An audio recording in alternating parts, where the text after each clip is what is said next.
This one? Okay. Good afternoon, everyone. Colonel Cook usually is right on the dot as a retired Marine, but unfortunately he's being held up in Senate Transportation, and so I've been asked to bring the meeting to order, and we do have a quorum, so I'd like you to please call the roll. Cook, Salas, Here. Block, DeVore, Here. Gilmore, Lou, Perez, Saldana, Yamada. Okay, thank you. And there are 5 bills on the agenda. 3 are on consent. But I have a question on one of the consent items, and that's SB 1003 by Wiggins. And what I've done is I've asked Mr. Fletcher's or Ms. Wiggins' staff to come down to be able to answer a question for me. And also, I advised Mr. Fletcher, Assemblymember Fletcher, of a concern I had with a bill, since Mr. Fletcher and I are carrying a bill relative to the renaming of the Chula Vista Veterans Home, and we just want to make sure that this bill will not cause any conflict with that bill. So I'm going to be pulling that item from the agenda so we can get that question answered. So with that, the other 2 items that are on consent, is there a motion to pass a consent calendar? Second. Okay, so then that would be Senate Bill 550 and Senate Bill 1075. So there's a motion and a second, and will you please call the roll? Cook, Salas, Aye. Salas, aye. Block, DeVore, Aye. DeVore, aye. Gilmore, Gilmore, aye. Lou, Perez, Perez, aye. Saldana, Saldana, aye. Yamada, Yamada, aye. Thank you. We have Senator Wright that's already at the table, so Okay. the early bird gets a worm. All right. So if you'll present your bill then. And it's a Senate Joint Resolution 21. Okay. Thank you, Madam Chair. Members, some of you know kind of, I guess, some of my eclectic interests. One of them happens to be World War II. When I was in the Assembly, I did a bill that started both a movie and was a pardon that was granted for one individual. Typically, when you say Port Chicago, people think that it's in Chicago, but in fact, Port Chicago is now what is called the Concord Naval Weapons Station. And during World War II, the Navy was a very segregated body. And segregation occurred not just from African American men from white men, but there was also segregation that occurred from Japanese men. There was segregation that occurred with Latino men. The Navy went through great efforts to remain segregated in different units. And again, I mentioned Japanese. There was a group that was known as the 442s. Their motto was "Go for broke." They suffered, extreme casualties in World War II, and many of their relatives were actually in relocation camps during the time of that. Well, in Port Chicago, African American men in the Navy were almost required to do what was called stevedore duty. Essentially, they were loading ships that were bound for the Pacific Theater. They were never trained for that activity, and most of them weren't told that that's what they were going to be doing. There were 2 bases that were in the Concord area. One was called Mare Island, which, by the way, is still there. When the African American men were first assigned to Mare Island, they weren't allowed to stay there, so they actually put a ship in the middle of the bay, and it was called the SS Never Sail because it never went anywhere, but it was the base that these men were housed on, because for segregation purposes they would not allow them on the base at Mare Island. To fast forward on, in 1944, an explosion took place in Port Chicago. And in that explosion, some 320 men were killed almost instantaneously. To this day, we do not know what caused the explosion to occur. What happened after the explosion, though, members, was probably more egregious than what took place before. The United States Congress reduced the death benefit when they realized that the African American men were the predominant group who were killed, because the only people allowed to unload ships were African American men. So the only white people who were killed were the officers overseeing the African American men, the merchant seamen who were on the 2 Liberty ships that were there that night, and the engineers who were the conductors of the train. Everybody else killed in the immediate vicinity was an African American man. So they lowered the death benefit, saying that these men were killed on U.S. soil and that it wasn't service connected. The other thing that occurred is that in that time, many of the African American men were living as sharecroppers, and so some of them didn't have addresses. So many of the families of those men who were killed were never notified that they were even entitled to the 50% death benefit to which they would have received had they been notified. In addition, when the African American men protested being required to go back to work and resume the exact same duty, after, by the way, they relocated the white men's barracks so that it would be another 100 yards away from where they were loading the ammunition, it also resulted in what was the largest mass court-martial / mutiny trial in the history of the United States Navy. Thurgood Marshall was able to secure the release of the men, but many of them still held dishonorable discharges on their record. I mentioned earlier that an earlier resolution that I worked on resulted in a movie that you may have seen about the incident that was done by Morgan Freeman's company, and I was able to secure a pardon for one, Mr. Freddie Meeks. The other men declined a pardon because they said that a pardon suggested that they had done something, and they didn't want a pardon, that they wanted to simply be exonerated. And in some cases, it'll be posthumously. My first interaction with these men started when I was in the first grade. Mr. Ralph, who was one of my classmates' father, lost his sight there, and I later became friends with many of the men. I've spoken now at the reunion of the Port Chicago explosion about 3 or 4 of the last 10 years. When I was most recently there, the men were concerned about the fact that there was never any effort to restore their death benefit. So to this day, there are men who've not, their families have not received the death benefit that they were entitled to, even the 50%. We were also asking, there has been, and Congressman Miller has facilitated the creation of a federal park on the site. But we're also asking that at some point that they name a ship just after Port Chicago to commemorate the event, and that whether it be posthumously or for those men who are still alive, that their dishonorable discharges be reconsidered. As I mentioned, Thurgood Marshall was able to release them from prison because they were assigned prison time at the time, but some of them have never had their dishonorable discharges redone. Obviously now, this occurred some 60 plus years ago. These are older men, but they're very good friends of mine, and they're very proud men.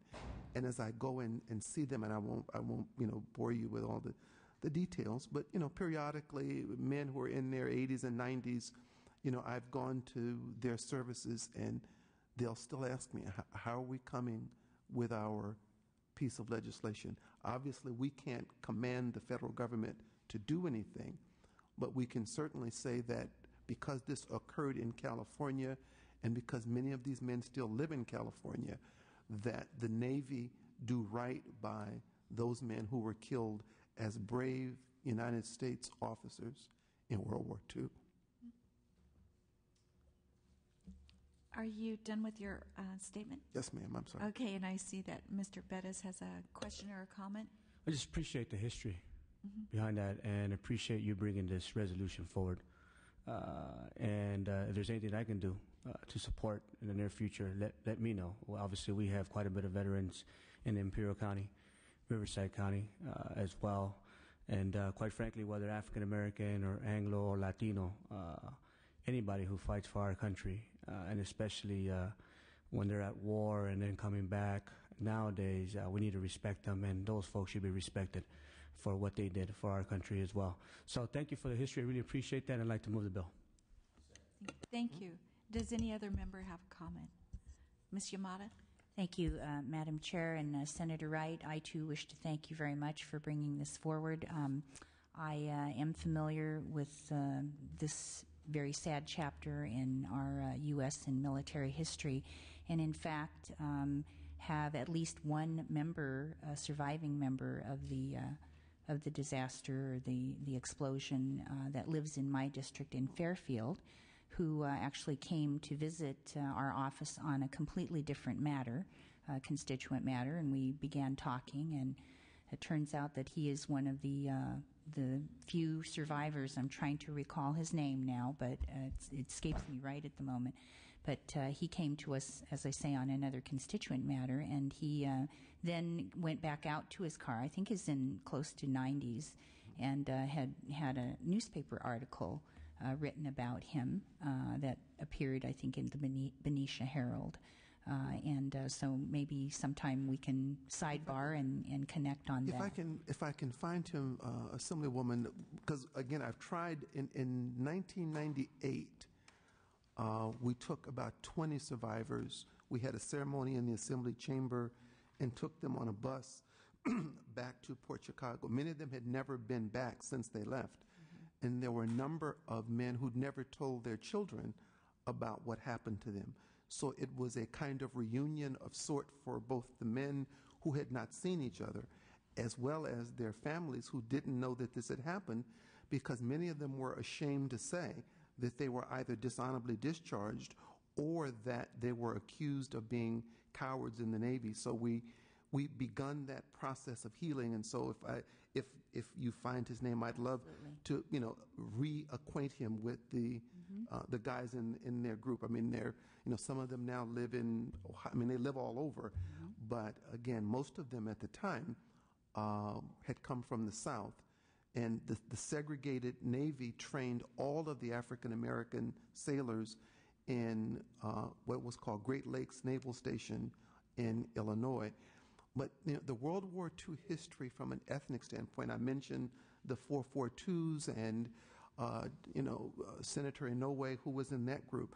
But if you go through and look, it was really a war that was won by the breadth of the ethnic fiber of this country, whether it was a Navajo code talker who was able to give commands to battle in a language that the Germans didn't understand, or whether or not it were Latino guys who were some of the first of the troops to land and help capture Iwo Jima, except that when you look at the monument to Iwo Jima, it doesn't specify that some of those were Latino guys who'd come from Los Angeles, who were in a special regiment that were a part of that group.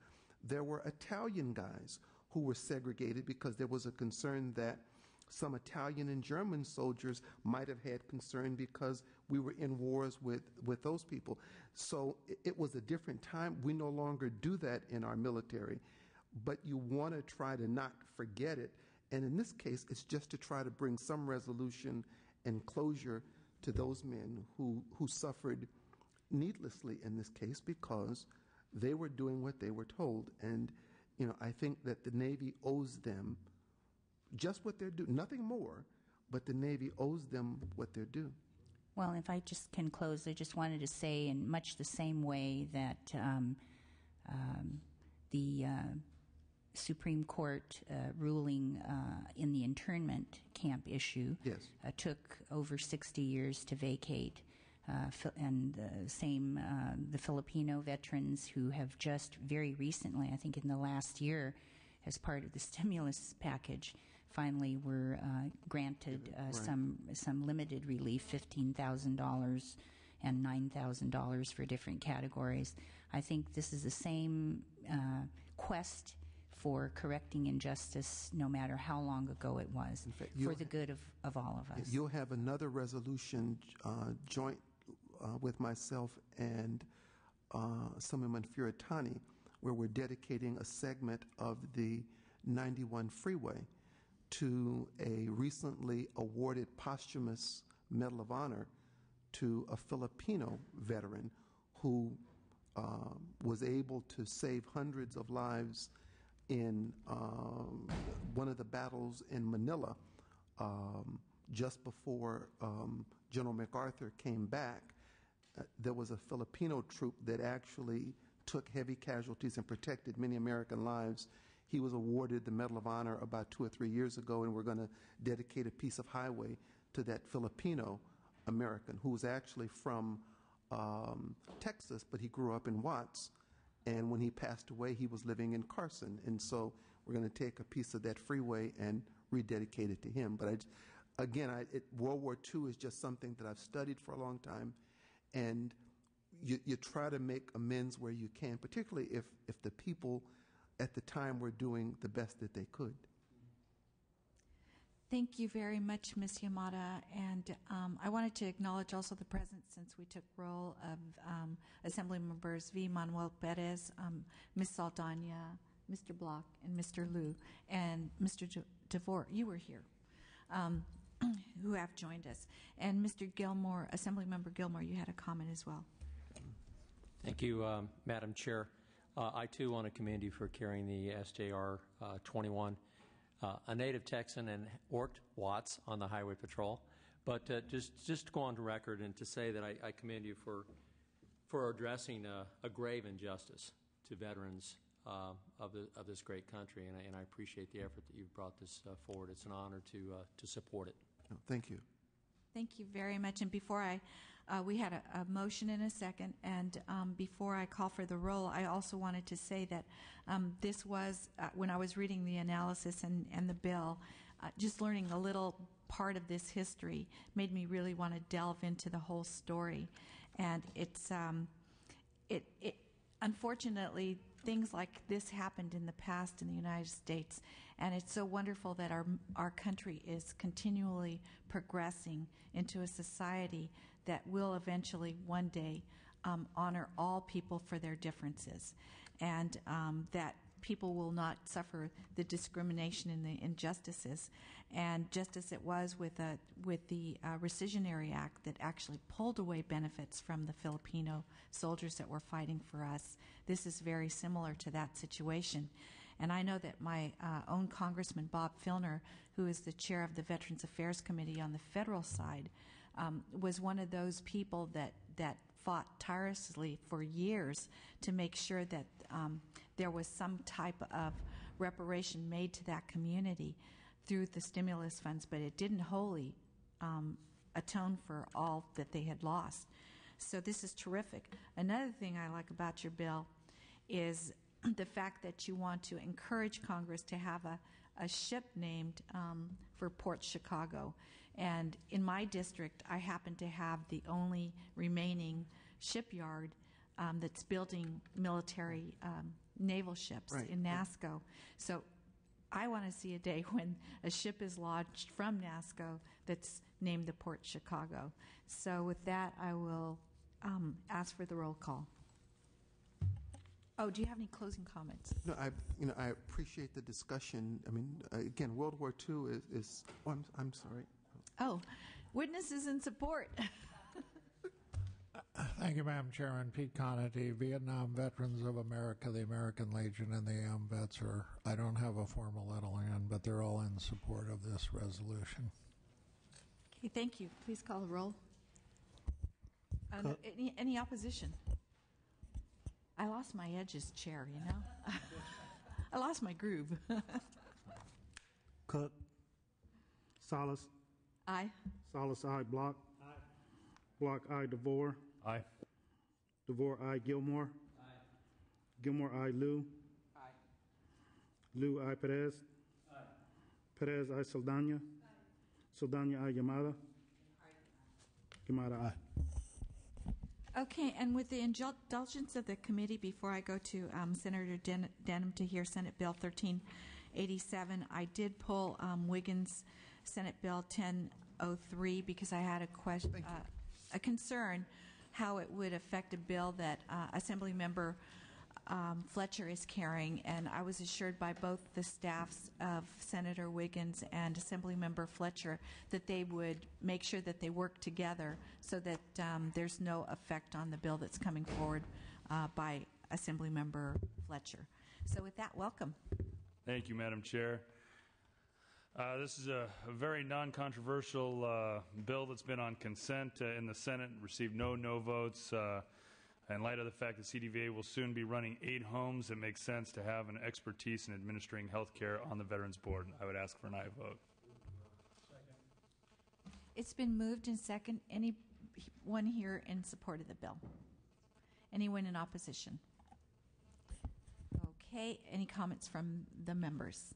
It's a terrific bill, and as we're putting these homes on board, we do need that area of expertise, and it's great. So I'll ask for the roll call. Cook. Salas. Aye. Salas, aye. Block. Aye. Block, aye. DeVore. Aye. DeVore, aye. Gilmore. Aye. Gilmore, aye. Lou. Aye. Lou, aye. Perez. Aye. Perez, aye. Saldana. Aye.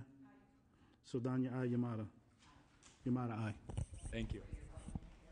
Okay. Thank you very much. Thank you. And I clarified my question on the consent item, Senate Bill 1003, but I forgot to ask for a vote. So now, can we vote on the consent? I want to put it back on consent. I think, shouldn't we just move it separately and just, I move SB 1003. Okay, call the roll. Cook. Salas. Aye. Salas, aye. Block. Aye. Block, aye. DeVore. Aye. DeVore, aye. Gilmore. Aye. Gilmore, aye. Lou. Aye. Lou, aye. Perez. Aye. Perez, aye. Saldana. Aye.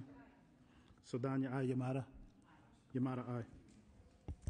Okay, there's no further business before this committee, but I will hold the hearing open for 5 minutes for members to add on.